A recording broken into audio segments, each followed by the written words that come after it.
ನಮಸ್ಕಾರ, ಕರಾವಳಿ ಸಮಾಚಾರಕ್ಕೆ ಸ್ವಾಗತ. ನಾನು ನಿಮ್ಮ ಅರ್ಜುನ್ ಮಲ್ಯ.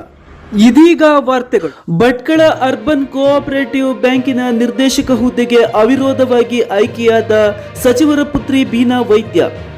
ಸದಾ ಜನರ ಕಷ್ಟ ಕಾರ್ಪಣ್ಯ ನಿವಾರಣೆಗೆ ಚಿಂತನೆ ನಡೆಸುತ್ತಿರುವ ಯುವತಿ ಬೀನಾ ವೈದ್ಯ ಅರ್ಬನ್ ಬ್ಯಾಂಕ್ ನಿರ್ದೇಶಕ ಹುದ್ದೆಗೆ ಆಯ್ಕೆ.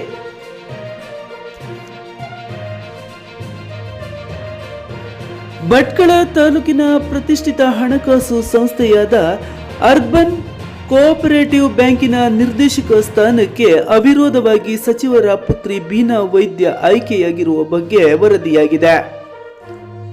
ಹೌದು ವೀಕ್ಷಕರೇ, ಸದಾ ಹಸನ್ಮುಖಿಯಾದ ಬೀನಾ ವೈದ್ಯ ಇವರು ತನ್ನ ತಂದೆಯಂತೆ ಜನಸೇವೆಯಲ್ಲಿ ಒಂದು ಹೆಜ್ಜೆ ಮುಂದಿದ್ದಾರೆ.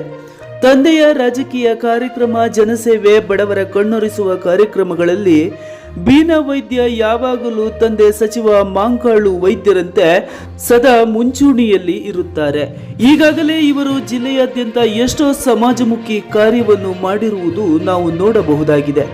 ಯಾವತ್ತೂ ಯಾವುದೇ ವಿಷಯಕ್ಕೆ ಬೇಸರಿಸದೆ ಸಿಡುಕಿಕೊಳ್ಳದೆ ಸದಾ ಹಸನ್ಮುಖಿಯಾಗಿರುವ ಬೀನಾ ತಾಲೂಕಿನ ಪ್ರತಿಷ್ಠಿತ ಹಣಕಾಸು ಸಂಸ್ಥೆಯಾದ ಅರ್ಬನ್ ಕೋಆಪರೇಟಿವ್ ಬ್ಯಾಂಕಿನ ನಿರ್ದೇಶಕ ಸ್ಥಾನಕ್ಕೆ ಆಯ್ಕೆಯಾಗಿದ್ದಾರೆ.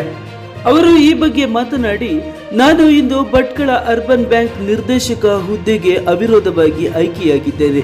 ನನಗೆ ಇದು ತುಂಬಾ ಸಂತೋಷ ತಂದಿದೆ. ನನ್ನ ಆಯ್ಕೆ ಮಾಡಿದ ಷೇರುದಾರರಿಗೆ, ಮುಖಂಡರಿಗೆ ಧನ್ಯವಾದವನ್ನು ಅರ್ಪಿಸುತ್ತೇನೆ. ನನಗೆ ನನ್ನ ತಂದೆಯಂತೆ ನಿಮ್ಮ ಪ್ರೀತಿ, ವಿಶ್ವಾಸ, ಆಶೀರ್ವಾದ ಯಾವಾಗಲೂ ನನ್ನ ಮೇಲಿರಲಿ ಎಂದು ಕೇಳಿಕೊಳ್ಳುತ್ತೇನೆ ಎಂದು ಹೇಳಿದರು. ಹೌದು ವೀಕ್ಷಕರೇ, ಇವರ ಈ ಆಯ್ಕೆಗೆ ಭಟ್ಕಳ ಹೊನ್ನಾವರ ಕ್ಷೇತ್ರದಲ್ಲಿ ಸಂತೋಷದ ವಾತಾವರಣ ನಿರ್ಮಾಣವಾಗಿದ್ದು, ಮುಂದೂ ಕೂಡ ಇವರಿಗೆ ಇಂತಹ ಗೌರವ ಹುದ್ದೆಗಳು ಒಲಿದು ಬರಲಿ ಎಂದು ಸಾರ್ವಜನಿಕರು ಮಾತನಾಡಿಕೊಳ್ಳುತ್ತಿದ್ದಾರೆ. ಕರಾವಳಿ ಸಮಾಚಾರ ನ್ಯೂಸ್ ಬ್ಯೂರೋ.